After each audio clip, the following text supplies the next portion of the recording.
Bidadi township ಯೋಜನೆಯ ವಿರುದ್ಧ ಕೇಸರಿ ಪಡೆ ಸಮರ ಮುಂದುವರಿತಾ ಇದೆ. ಫ್ರೀಡಂ ಪಾರ್ಕ್ ಅಲ್ಲಿ ಯಡಿಯೂರಪ್ಪ ನೇತೃತ್ವದಲ್ಲಿ ಪ್ರೊಟೆಸ್ಟ್ ಕಂಟಿನ್ಯೂ ಆಗ್ತಾ ಇದೆ. ಪ್ರತಿಭಟನೆಯಲ್ಲಿ ಬಿಜೆಪಿ ನಾಯಕರು ಭಾಗಿಯಾಗಿದ್ದಾರೆ. ಬಿಡದಿಯ ಟೌನ್ಶಿಪ್ ಯೋಜನೆಯ ವಿರುದ್ಧ ಕೇಸರಿ ಪಡೆಯಿಂದ ನಡೀತಾ ಇರುವಂತಹ ಹೋರಾಟ ಇದು. ಫ್ರೀಡಂ ಪಾರ್ಕ್ ಅಲ್ಲಿ ಯಡಿಯೂರಪ್ಪ ನೇತೃತ್ವದಲ್ಲಿ ಪ್ರತಿಭಟನೆ ಆರಂಭ ಆಗಿದೆ. ನೋಡ್ತಾ ಇದ್ರಿ, ಈಗಾಗಲೇ ಪ್ರತಿಭಟನೆ ಆರಂಭ ಆಗಿದೆ. ಯಡಿಯೂರಪ್ಪ ನೇತೃತ್ವದಲ್ಲಿ ನಡೀತಾ ಇರುವಂತಹ ಪ್ರತಿಭಟನೆ ಇದು.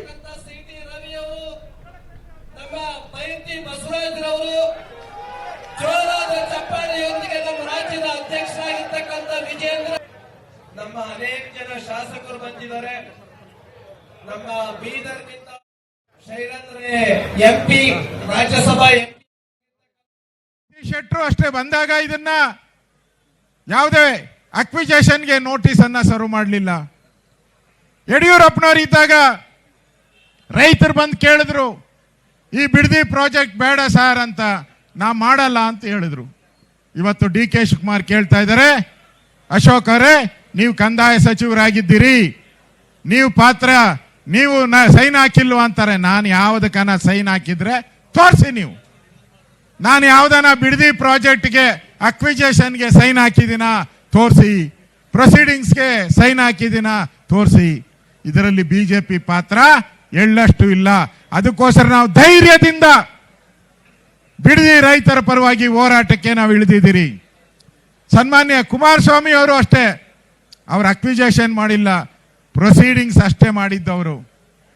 ಅಕ್ವಿಜೇಷನ್ಗೆ ಅವರು ಅವಕಾಶ ಕೊಟ್ಟಿಲ್ಲ. ವಿಧಾನಸಭೆಯಲ್ಲಿ ಚರ್ಚೆ ಆದಾಗ ಕುಮಾರಸ್ವಾಮಿ ಅವರು ಹೇಳಿದ್ದಾರೆ, ರೈತರಿಗೆ ವಿರೋಧ ಆದಂತ ಬಿಡದಿ ಪ್ರಾಜೆಕ್ಟ್ ಅನ್ನ ನಾನು ಮಾಡಲ್ಲ ಅಂತ ಅಧಿವೇಶನದಲ್ಲೇ ಘೋಷಣೆ ಮಾಡಿದ್ದಾರೆ. ಇಷ್ಟಿದ್ರೂ ಕೂಡ ಡಿ ಕೆ ಶಿವಕುಮಾರ್ ಪದೇ ಪದೇ ಇದು ಕುಮಾರಸ್ವಾಮಿ ಕೂಸು ಅಂತಾರೆ. ಕುಮಾರಸ್ವಾಮಿ ಏನು ಅಕ್ವಿಜೇಷನ್ ನೋಟಿಸ್ ಕೊಟ್ಟಿದ್ರ? ಫಸ್ಟ್ ನೋಟಿಸ್ ಬಂದಿದ್ದು ಸಿದ್ದರಾಮಯ್ಯ ಮುಖ್ಯಮಂತ್ರಿ ಆಗಿದ್ದಾಗ 2024ರಲ್ಲಿ. ಎರಡನೇ ನೋಟಿಸು ಸಿದ್ದರಾಮಯ್ಯ ಮುಖ್ಯಮಂತ್ರಿ ಆಗಿದ್ದಾಗ. ಈಗ ಹಣ ಕೊಡ್ತಾ ಇರೋದು ಡಿ ಕೆ ಶಿವಕುಮಾರ್ ಅವರು. ಅಂದ್ರೆ ಇದರಲ್ಲಿ ಪಾತ್ರ ಎಂಟೈರ್ ಕಾಂಗ್ರೆಸ್ ಅವ್ರದೇ ಪಾತ್ರ ಇದರಲ್ಲಿ. ಈಗ JDS ಅವ್ರ ಪಾತ್ರ ಅಂತಾರಲ್ಲ, ಅವ್ರ ಕೂಸು ಅಂತಾರಲ್ಲ, ಅವ್ರ ಕೂಸು ನೀವ್ಯಾಕೆ ಎತ್ಕೊಂಡಿದ್ದೀರಾ? ಅವ್ರಿಗೆ ಅವ್ರ ಮಕ್ಕಳು ನೀವ್ಯಾಕಪ್ಪ ಎತ್ಕೊಂಡಿದ್ದೀರಾ? ಅವ್ರ ಕೂಸು ಅವ್ರಿಗೆ ಹುಟ್ಟಿರೋ ಕೂಸು ಅಂತ ಇಟ್ಕೊಂಡಿದ್ದೀರ ನೀವು. ಕೂಸು ಅಂದ್ರೆ ಇದು ಅವ್ರಿಗೆ ಹುಟ್ಟಿರೋದನ್ನ ನೀವ್ಯಾಕಯ್ಯ ಇಟ್ಕೊಂಡಿದ್ದೀರಾ? ನಾಚಿಕೆ ಆಗಲ್ಲ ನಿಮ್ಗೆ? ಅವ್ರ ಕೂಸು ನಿಮ್ ಕೂಸು ಎತ್ಕೊಳ್ರಿ. ಫಸ್ಟು ಕಾಂಗ್ರೆಸ್ ಕೂಸುಗಳು ಏನೇನವೋ ಅವು ಎತ್ಕೊಳ್ರಿ. JDS ಕೂಸ್ನ ಯಾಕೆ ತಗೊಳಕ್ ಹೋಗ್ತೀರಾ ನೀವು? ಇಲ್ಲ ಸಲ್ಲದ ಅಪಚಾರವನ್ನ ಕುಮಾರಸ್ವಾಮಿ ಅವ್ರ ಬಗ್ಗೆ ಮಾಡ್ತಾ ಇದ್ದೀರಾ. ಅವ್ರೇನ್ ಪ್ರಾಜೆಕ್ಟ್ ಮಾಡಬೇಕು ಅಂತ ಏನನ್ನ ಅಕ್ವೇರಿಯಂ ನೋಟಿಸ್ ಕೊಟ್ಟಿರ್ಲಿಲ್ಲ. ಬಿಜೆಪಿ ಸರ್ಕಾರ ಇದ್ದಾಗ ನಾವೇನಾದ್ರೂ ನೋಟಿಸ್ ಕೊಟ್ಟಿದ್ದೀರಾ? ನಾವೇನ್ ಕೊಟ್ಟಿಲ್ಲ ಇದ್ರನ್ನ. ಇವತ್ತು ಇದೇ ಬಿಡದಿ ಬಗ್ಗೆ ಅಸೆಂಬ್ಲಿಯಲ್ಲಿ ಚರ್ಚೆ ಆಯಿತು. ಆಗ ವಿರೋಧ ಪಕ್ಷದ ನಾಯಕರಾಗಿದ್ದವರು ಸಿದ್ದರಾಮಯ್ಯನವರು, ಡಿ ಕೆ ಶಿವಕುಮಾರ್ ಅವರು ಅವಾಗ ವಿರೋಧ ಪಕ್ಷದಲ್ಲಿ ಕೂತಿದ್ರು. ನಿಯಮ 60 ಅಡಿಯಲ್ಲಿ ಚರ್ಚೆ ಆಯಿತು, 69 ಅಡಿಯಲ್ಲಿ ಚರ್ಚೆ ಆಯಿತು.